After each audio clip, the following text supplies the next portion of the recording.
ლიდერის არჩევა პოლონელებს უკვე მეორე ტურში მოუწევთ. 20 ივნისის საპრეზიდენტო არჩევნებში ხმების 50%-ზე მეტი ვერც ერთმა კანდიდატმა ვერ მოაგროვა. ამორჩევლები საკუთარ არჩევანს კიდევ ერთხელ უკვე 4 ივლისს დააფიქსირებენ. პირველი ტურის შედეგებით კი მმართველი პარტია სამოქალაქო პლატფორმის კანდიდატი სეიმის თავმჯდომარე და პრეზიდენტობის მოვალეობის შემსრულებელი ბრონისლავ კომაროვსკი ლიდერობს. პოლონეთის საპრეზიდენტო არჩევნებზე წინასწარი მონაცემებით პრეზიდენტობის მოვალეობის შემსრულებელი და პარლამენტის სპიკერი ბრონისლავ კომაროვსკი ლიდერობს. თუმცა მან ხმათა 50%-ზე მეტის დაგროვება ვერ შეძლო. ამიტომ 4 ივლისის არჩევნების მეორე ტური გაიმართება. მილვარდ ბრაუნის ეგზიტ პოლის მონაცემებით ვადამდელ არჩევნებში ბრონისლავ კომაროვსკიმ ხმათა 45.7% დააგროვა. ხოლო მისმა ძირითადმა მეტოქემ პოლონეთის ყოფილი პრეზიდენტის ლეხ კაჩინსკის ტყუპის ცალმაძმამ იაროსლავ კაჩინსკიმ 33.2% მიიღო. განსხვავებულ რიცხვებს აქვეყნეს OBOP-ს გამოკითხვა. ამ ეგზიტ პოლის მონაცემების თანახმად კაჩინსკი კომაროვსკის 5%-ით ჩამორჩება და მას ხმათა 33.2% აქვს მიღებული. ვარშავაში ამომრჩევლის წინ გამოსვლის დროს ბრონისლავ კომაროვსკიმ აღნიშნა, რომ ის ბედნიერია და კმაყოფილია, რადგან მას მხარი პოლონეთის მილიონობით მცხოვრებმა დაუჭირა.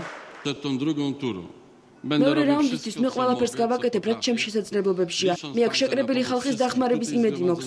ფიქრობ, მათი გულისა და გონების მონადირებას შევძლებ. საარჩევნო უბნების დახურვის შემდეგ იაროსლავ კაჩინსკი თავის მხარდამჭერებს შეხვდა. პრეზიდენტობის კანდიდატის განცხადებით ის გამარჯვებას არ დათმობს.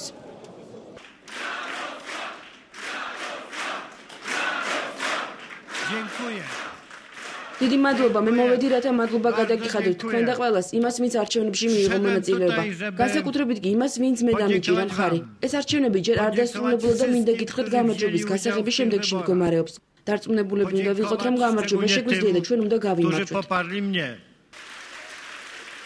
არჩევნების მეორე ტურში გადამწყვეტი მნიშვნელობა პირველ ტურში დამარცხებულ კანდიდატების პოზიციას მიენიჭება. განსაკუთრებით კი მემარცხენე ძალების ლიდერის ჟეგოჟ ნაპერალსკის, რომელმაც გამოკითხების თანახმად ხმათა 13.5% დააგროვა. ნაპერალსკის განცხადებით ის პოლონეთის სხვადასხვა რეგიონებში თავის ამორჩევლს შეხვდება და გადაწყვეტს პრეზიდენტობის რომელ კანდიდატს დაუჭიროს მხარი. პოლიტოლოგები ვარაუდობენ, რომ მემარცხენეთა ლიდერის ელექტორატის უმრავლესობა ხმას სეიმის სპიკერს ბრონისლავ კომაროვსკის მისცემს. რეგიონებში უამინდობა გრძელდება უკვე მეორე დღეა კურორტის შოვი გარესამყაროს არის მოწყვეტილი ძლიერი წვიმების შედეგად მდინარე რიონიადი და წყალმაის ერთადერთი ხიდი წაიღო, რომელიც შოვს სოფელ გლოლას უკავშირებდა. დაზიანებულია სამანქანო გზები, დატბორილია 9 კოტეჯი. იონის გამგებრის თქმით, ადგილზე მობილიზებულია სამაშველო სამსახური. თბილისიდან კი საგზაო დეპარტამენტის ექსპერტებს ელიან. შედარებით გამოიდარა დღეს პანკისის ხეობაში ნალექმა აქ 100-ზე მეტი საცხოვრებელი სახლი, საკარმიდამო და სასოფლო სამეურნეო საბარგულები დატბორა. დახოცილია პირუტყვი და შინაური ფრინველი, დაზიანებულია ელექტროგადამცემი ხაზების საყრდენები, ასევე საუბნო გზები და ხეებზე გადასასვლელი ხიდები. ადგილზე საგანგებო სიტუაციების სამსახურის წარმომადგენლები იმყოფებიან, სარალის ოდენობას კი სპეციალური კომისია დაითვლის.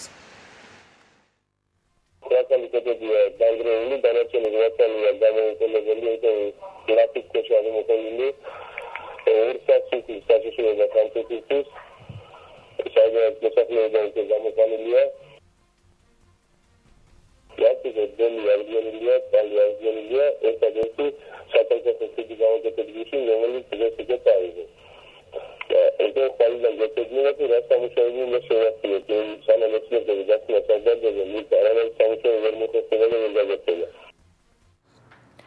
საქართველოში წვიმიანი ამინდი კიდევ რამდენიმე დღეს გაგრძელდება. გარემოს ეროვნული სააგენტოს ცნობით ნალექი მოსალოდნელია როგორც დედაქალაქში, ისე მთიან რეგიონებსა და სანაპირო ზოლში. სინოპტიკოსების თქმით, საქართველოში უამინდობას კავკასიის ჩრდილოეთიდან გავრცელებული გრილი და ნოტიო, ასევე შავი ზღვის სამხრეთ-დასავლეთიდან გადმონაცვლებული თბილი ჰაერის მასების ურთიერთქმედება განაპირობებს.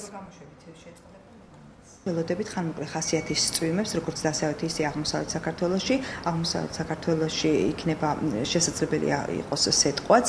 ტემპერატურებს რაც შეეხება დასავლეთ საქართველოში 31-33 გრადუსის ფარგლებში იქნება, ხოლო რაც შეეხება აღმოსავლეთ საქართველოს 22 გრადუსამდე ველოდებით. რაც შეეხება თბილის, დედაქალაქში 30-31 გრადუსის ფარგლებში იმერყევებს. ხვალისთვის სანაპირო რაიონებში ტემპერატურის გვაქვს შენარჩუნებული 22-27 გრადუსის ფარგლებში. შეთანხმება საქართველოსა და ევროკავშირის შორის ვიზების გაცემის პროცედურის გამარტივების შესახებ ძალაში დღეიდან შევა. ამის შესახებ საქართველოს საგარეო საქმეთა მინისტრის მოადგილემ ორშაბათის ტრადიციულ ბრიფინგზე განაცხადა.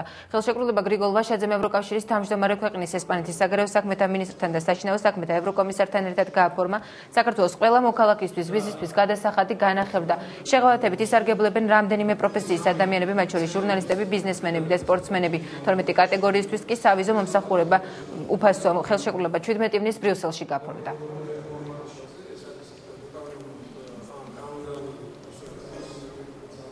ევროკავშირის წევრ ქვეყნებთან, რომლებიც წარმოადგენენ შენგენის ზონის ქვეყნებს, საქართველოს ექნება მას შემდეგ, რაც ეს ხელშეკრულება რა თქმა უნდა შევა ძალაში, გამარტივებული სავიზო რეჟიმი. საქართველოს ყველა მოქალაქისთვის მოსაკრებელი სავიზო გადასახადი ცირდება, ფაქტიურად ნახევრდება. დღეს თუ იგი შეადგენს 60 ევროს, მისი ღირებულება იქნება 35 евро. ამასთან ერთად 22 სოციალური ჯგუფის წარმომადგენლისთვის იქნება გამარტივებული თვითონ სავიზო, ასე ვთქვათ, პროცედურა. სოციალურად დაუცველი სამი ოჯახი თავშესაფარს მერიას თხოვს. მცირეწლოვან ბავშვებთან ერთად ოჯახის წევრებმა ღამე-ღიაცის ქვეშ მერიასთან მდებარე მიწისქვეშა გადასასვლელში გაატარეს. სოციალური დახმარების აგენტებმა ზოგმათგან სიღარიბის ზღვარსქომის სტატუსი ჯერ არ მიენიჭა, ზოგს კი 40 ქულა აქვს, თუმცა დახმარება ამ დრომდე არ მიუღია. სამივე ოჯახი ქირით ცხოვრობდა, უსახსრობის გამო მათ ბინის საფასურის გადახდა ვეღარ შეძლეს.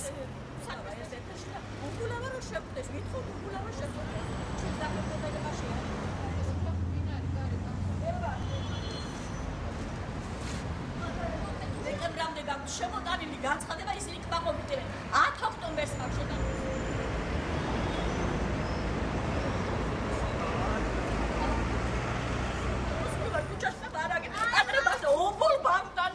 თავშესაფარს არა მაქვს სახლი, კარი, ვსდი ობოლს, რომელსაც არ აყავს მამა და ძმა დაეღუპა ავარიაში, მყავს გოგონა, რომელიც არის დეპრესიაში, ქირას ვერ ვიხდი ბინის ქირას და გამოვედი ქუჩაში. არავინ არ ამყავს, მე აქედან წამსვლელიც არა ვარ. იმიტომ რომ მე თავშესაფარი არსად არ მაქვს და ვითხოვ თავშესაფარს, რომელიც კანონით მეკუთვნის. ბავშვმა მიწერა პრეზიდენტს მიხეილ სააკაშვილს, აი ესეთი მდგომარეობა, ესეთი არც სკამი, არც მაგი და არც საწოლი, არც არაფერი. მოკლედ, აი ესე დღეში ვართ უკვე 3 წელია. აი ესე ვწვალობთ. იძულებული გავხდით, რომ აი ესე გამოვედით გარეთ ქუჩაში, ღიაცის ქვეშ.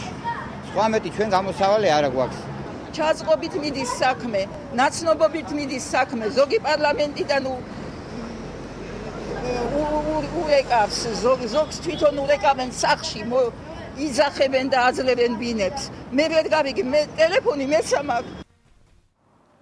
რუსთაველის თეატრში ღვინისა და ვაზის 33 საერთაშორისო ფესტივალი მიმდინარეობს. ღონისძიებას ქართველ ღვინის მწარმოებლებსა და სპეციალისტებთან ერთად უცხოელი სტუმრებიც ესწრებიან.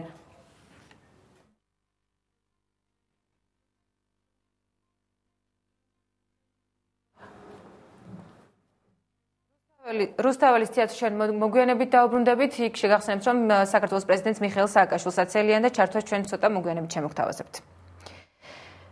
გარემოს დაცვის მინისტრმა გოგა ხაჩიძემ საელჩოებისა და საერთაშორისო ორგანიზაციების წარმომადგენლებს უმასპინძლა შეხვედრაზე მთავარი აქცენტები საინვესტიციო გარემოს შექმნაზე, გარემოს დაცვის სფეროში არსებულ მიღწევებსა და სამომავლო პროექტებზე გაკეთა. ევროკავშირის ელჩის პერეკუნდის თქმით, ევროკავშირმა 20 მილიონი евро გარემოს დაცვის სამინისტროს ნარჩენების მართვისთვის გადაურიცხა. შეხვედრა სამინისტროს დონორ ორგანიზაციებს შორის თანამშრომლობის გაღრმავებას ითვალისწინებს.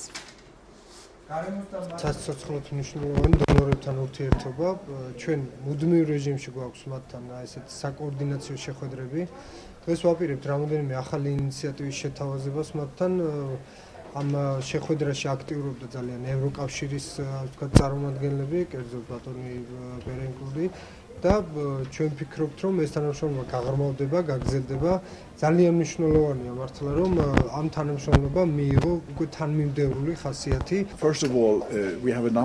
ევროკავშირის სხვადასხვა მნიშვნელოვან ღონისძიებებს ატარებს გარემოს დაცვის სამინისტროსთან ერთად. განსაკუთრებით მნიშვნელოვანია ნარჩენების მართვა გარემოს დაცვისთვის, რისთვისაც ევროკავშირმა 20 მილიონი евро გადმოურიცხა სამინისტროს. სამომავლოდ გეგმავთ კიდევ უფრო ღრმა თანამშრომლობა განახორციელოთ საქართველოს გარემოს დაცვის სამინისტროსთან.